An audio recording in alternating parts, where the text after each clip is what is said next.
who's in charge of your feelings. I definitely would want my kids to know that they are in charge of their feelings, okay? But it seemed like what this listener was pointing at, or there's something missing there, right?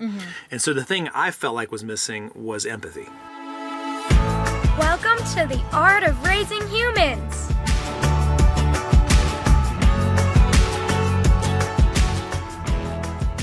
Hello and welcome to episode 14 of the Art of Raising Humans podcast. I'm Kyle Wester. And I'm Sarah. And today we wanted to hit upon a topic that one of our listeners reached out to us and asked us a specific question about how to handle a situation. And so in response to that question, which I'd love for any listeners who have questions, any things you're like, man, how do we handle this? Or what's your thoughts on that? Sarah and I would love to talk about it and just share how we would deal with it with our own kids or how we've dealt with it in the past and helping parents deal with it. But this particular question, I'm going to read this from one of our listeners. And so this listener said, last night our oldest child was being annoying and his younger sister got angry and upset. And this listener said, this is common. I heard myself telling her, and this is in quotes, who is in charge of your feelings? How do I help her move through the hurt, but help her not allow others to dictate her feelings? Can you do a podcast on that? Well, of course we can because we're doing that now, but I think I'm missing a piece in dismissing her feelings. But I know that I've read something related to, quote unquote, you can only control your actions and your emotions. I'd love some guidance and your thoughts for a child that takes so much to heart.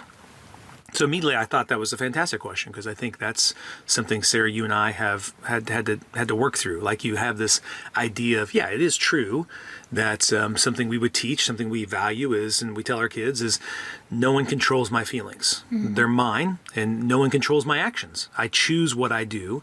So I choose how I feel. I choose what I do with those feelings.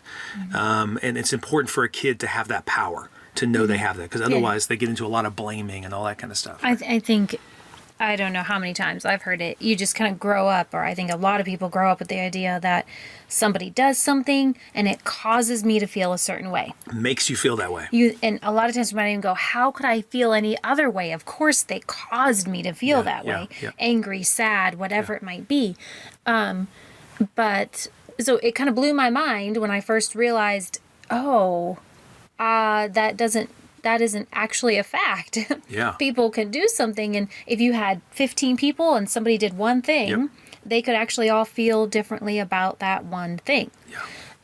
So there may be certain things that this would be a very common feeling to have after in that moment, But they're not actually inside your brain causing you to feel something.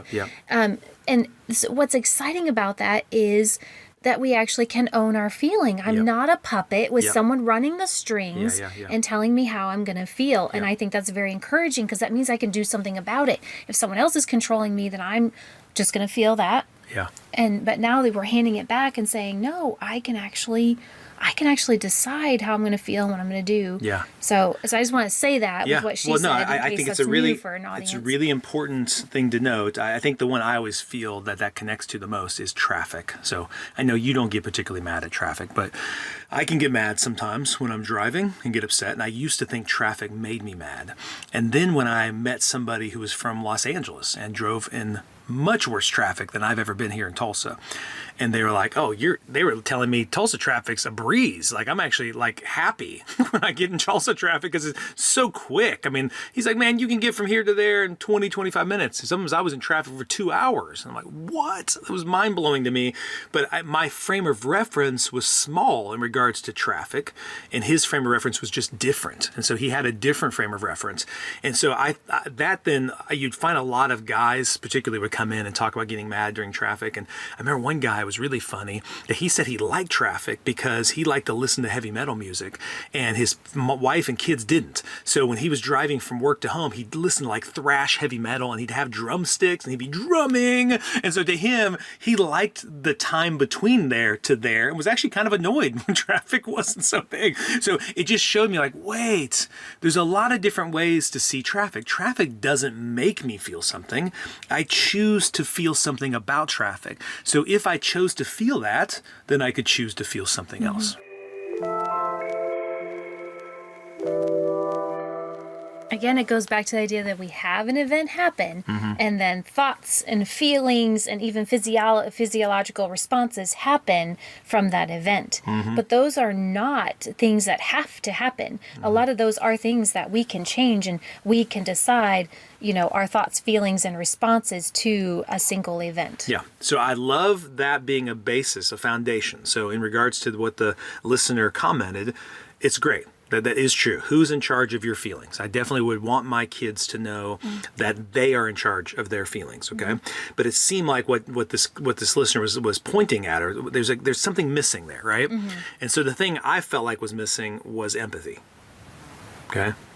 And how could empathy be used in that moment, and why would it be important? What is empathy? So I think, right, is the listener saying, all right, I get that, I believe that, so then I'm conveying that to my children, and I love that. I mean, I think from the very beginning, we can say, oh, this happened, and you felt that way. Yeah. Instead of how did that make you feel? Yes. Just even asking a different question. Yeah. How did you feel about that? And don't assume.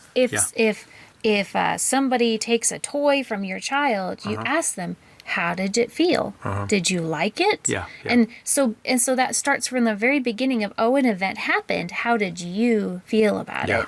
And so you use that language from the very, very beginning. To kind of raise their awareness of, I did feel something about it. I don't have to feel how you think I should feel. This is how I felt about it. Yeah. Instead of, so you're mad, or you're going to be mad because so-and-so did this. And, if their blocks fell down, or a toy got broke, or their cookie was the wrong cookie, it's from a very, very young age. Those are some real young examples. And then all the way, obviously, through teenage years where really big things start to happen that can, you break up with someone. Yeah.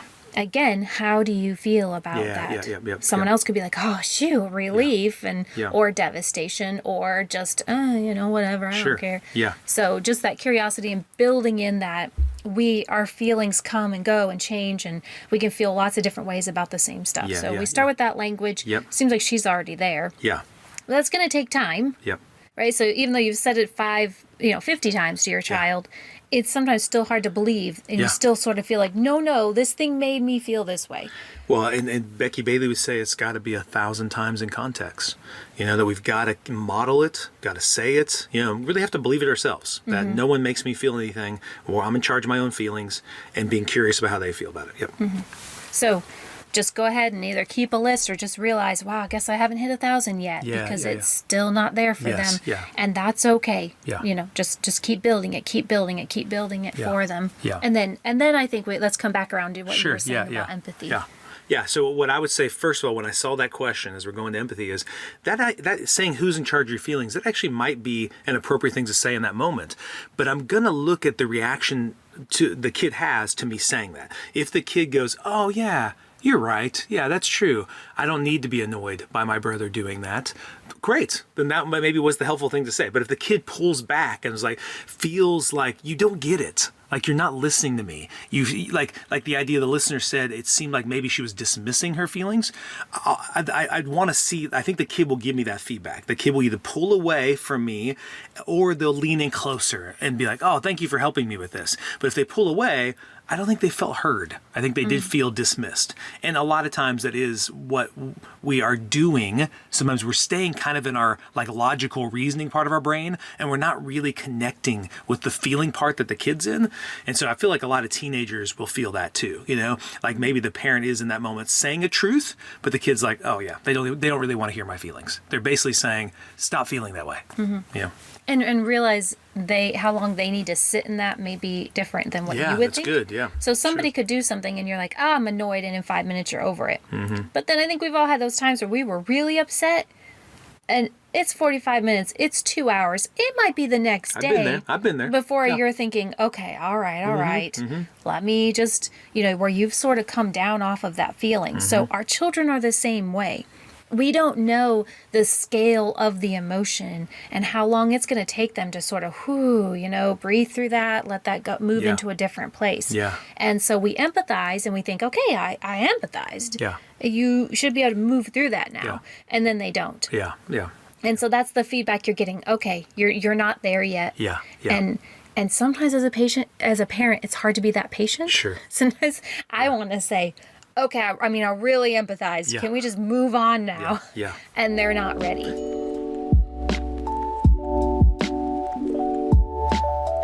tell me, what is empathy when you're saying that? So how do I know I'm doing it when I'm empathizing? Like, what does that look like?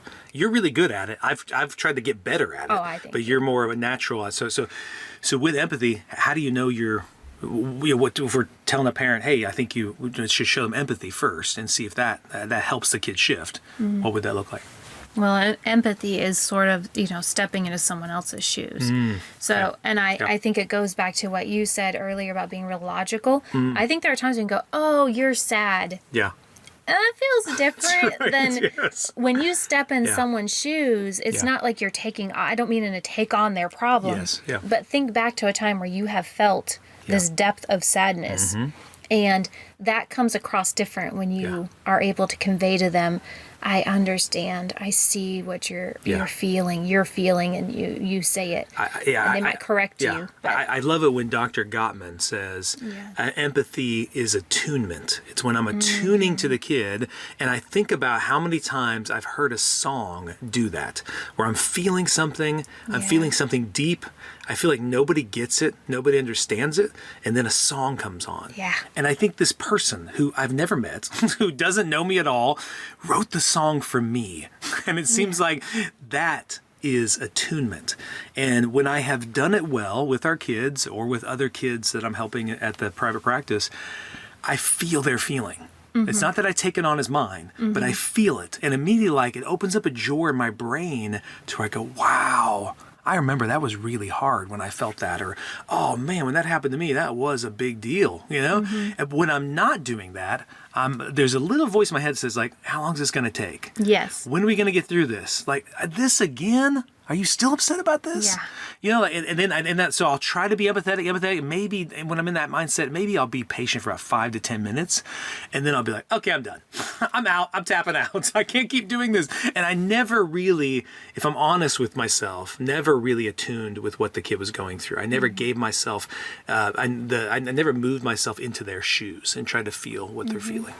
And just be with them. Yeah. Just empathize and be with them. And not setting the goal, even though I do want it to shift. Yeah. The goal isn't for it to change. Well, and the funny thing is when we actually step into that with them, and we just sit with them. I think of Brene Brown's video on YouTube of climbing down the ladder, and I don't know, maybe we can connect it below. We'll put it in the notes of Brene it's Brown's a really great little short video representing empathy, and you're just with the person in their emotions. So if you just with your child there, they feel that, and that's when it actually helps them when they're ready to move through it. When you join them, and then they're able to move through it. It's funny how you can almost see that body, where your child just goes, there's just this release. And then it gives them almost the freedom to, okay, it's there. We can, it can, because emotions won't stay forever. And then you can let them know it's not going to be here. It will shift and move. And as you're saying that, I'm thinking about, even as an adult, how many times I felt that, There's been times when people have tried to empathize, and I thought, nah, they don't really get it. But then other times, I'm thinking about, I remember, this is a fun example I tell a lot of clients, is I watched a movie one time, and it was some kind of military movie, and this dad was caught overseas, and he wanted to come home, and in the movie, I didn't cry during the movie. I was with a bunch of other guys, and we were all watching this movie. It's a good movie. We came out, and after we're talking about the movie, no tears were. I didn't even think I was sad about the movie. But then I called you up, and you said, "How was the movie?" And as I started telling you about the movie, you were so empathetic. Like, I'm almost wanting to tear up now. You're so empathetic. I just started weeping on the phone about this movie and about how it impacted me. And I didn't even know it had done that until you were empathizing. And I thought to myself, this must be what she does to the kids. This must be why the kids are so much quicker to cry with her than they are with me, because I just felt like you really cared. I really felt like you really wanted to know about the movie and how it impacted me. And I thought it almost opened up a door to be safe with those feelings, because I was with you.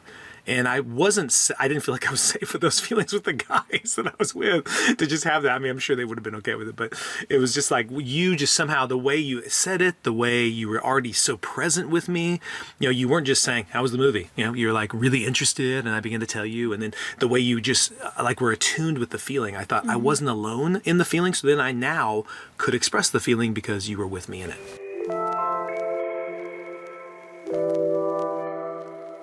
And then it actually can be released. Yes. Oh, yeah. I didn't come home and just keep crying about the movie. It's not just stored in there forever. And when we meet our child there, they can be super annoyed or whatever it is. And when you connect with them on it, then they can go, oh, okay. You know that time where you're so mad about a coworker or something, and someone comes in and you tell them about it, and they're like, oh, that's so annoying. They meet you with that. And then all of a sudden you're like, yeah, it really is. And then you just sort of move on. Yeah. Those kind of situations are frustrating. Yeah. And you kind of go, It sort of lets you just go, okay. And yes. You can. So we're just doing that with our kids. Yes. So I think in answering the listener's question, I love setting the foundation of I'm in charge of my feelings. You're in charge of your feelings. That's fantastic. And sometimes that may be the whole intervention that's needed in that moment.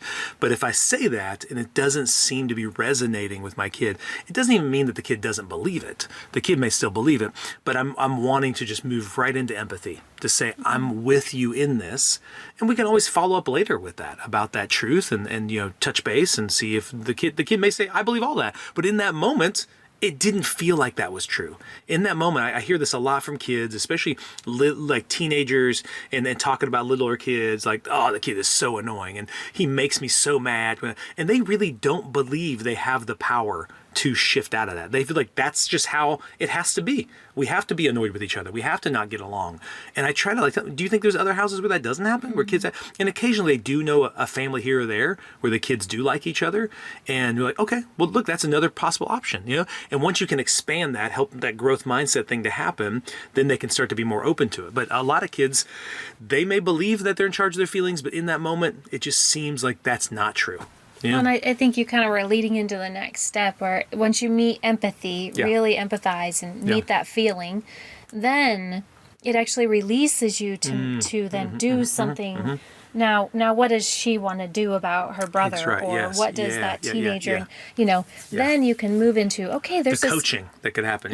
This keeps happening and it's really annoying. And so now what can we do about it? So then you have tools to hopefully use next time, so maybe we don't keep this cycle going and going and going and going. You know what I'm thinking of? That's so I'm almost thinking like it's basically like a need. So that the kid has a need, and even though I have something to offer, maybe that doesn't meet the need. So really the empathy, in Becky Bailey's words, she'd say empathy helps organize the brain.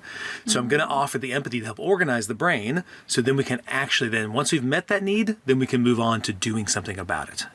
Almost like a kid who's really hungry, and you could tell the kid, well, you know how to cook a meal. Like, the kid's just really hungry. In that moment, the kid, I just want something. So you give the kid a little snack, and then the kid's like, oh, okay. So hey, what are we having for dinner? Let's think about how to cook that. And it'd be harder to cook the dinner if you're just like starving. You just want something real quick to meet the need, and then to be able to move into doing something about it.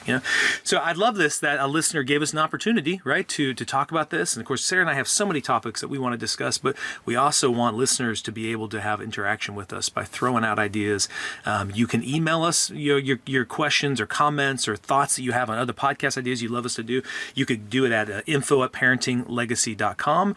You can reach us on that through the website. You could also comment on the podcast, and we'd love for you to leave a review. 5-star reviews are fantastic, so we prefer those, but we'd love for you to do that to get us more visible. So we want to thank you for the time that you have just spending with us, and would love for you to view our website at parentinglegacy.com to see all the different stuff that we offer, from blogs to trainings to all that kind of speaking opportunities and all that. So I appreciate your time. I hope your new year is going really well. The Art of Raising Humans podcast should not be considered or used as counseling, but for educational purposes only.